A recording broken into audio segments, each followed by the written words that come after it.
Selamat pagi, saya Jose Manuel. Pada kali ini saya akan membuat video konsep tentang penjelasan pengelolaan air di PDAM. Pengelolaan air melalui sistem PDAM itu memiliki beberapa. Yang pertama yaitu intake building. Intake building pada pengelolaan air bersih pada sistem PDAM itu merupakan bangunan pertama di mana air pertama kali masuk di dalam proses pengolahan air bersih pada sistem ini. Pada bangunan ini terdapat suatu screen bar yang berfungsi sebagai penyaring atau bisa disebut dengan filter air unit IPA baja. Air yang masuk pada bangunan ini disaring agar benda-benda asing dapat tertinggal di luar sehingga hanya air saja yang ada pada proses berikutnya. Air yang masuk pada intake building ini kemudian akan dipompa agar masuk ke bangunan berikutnya untuk dilakukan proses selanjutnya. Proses berikutnya ini yaitu water treatment plant yang dimana air itu tidak sesuai standar dan masih mengandung banyak cemaran akan diproses hingga menghasilkan air bersih. Pada tahap ini akan dilakukan beberapa tahapan proses. Yang kedua yaitu water treatment plant. Sistem PDAM atau biasa disebut dengan water treatment plant atau WTP itu merupakan bangunan utama dan proses utama dalam pengelolaan air bersih. Pada proses ini terdapat 5 tahapan yaitu koagulasi, flokulasi, sedimentasi, filtrasi, dan desinfeksi. Pada proses koagulasi, air yang masih mengandung cemaran ini dilakukan destabilisasi untuk memisahkan pengotornya.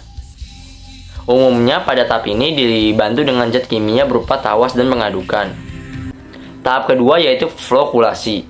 Pada tahap ini air dikondisikan tenang dan diaduk dengan kecepatan lambat untuk memperbanyak pengendapan.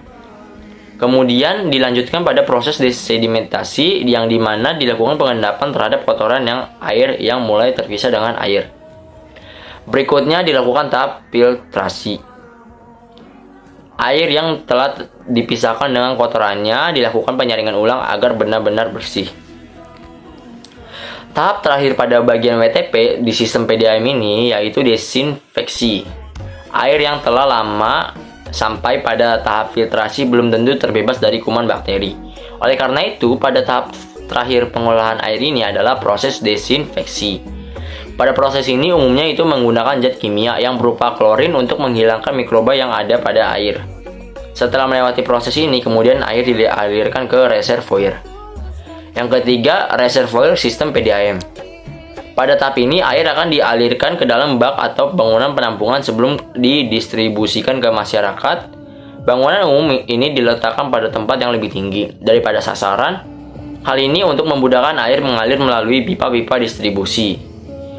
Pada tahap ini, air telah benar-benar bersih dan setelah sesuai dengan standar baku mutu air yang sehat untuk dikonsumsi. Air kemudian akan didistribusikan pada daerah sasaran dengan menggunakan berbagai macam pipa yang sesuai dengan kebutuhan. Instalasi pengolahan air pada sistem PDAM ini dipilih tempat yang lebih tinggi untuk mengurangi biaya operasional terkait pengadaan pompa. Air akan mengalir dengan mengikuti prinsip gravitasi melalui pipa-pipa yang akan dipasang hingga sampai ke rumah penduduk-penduduk.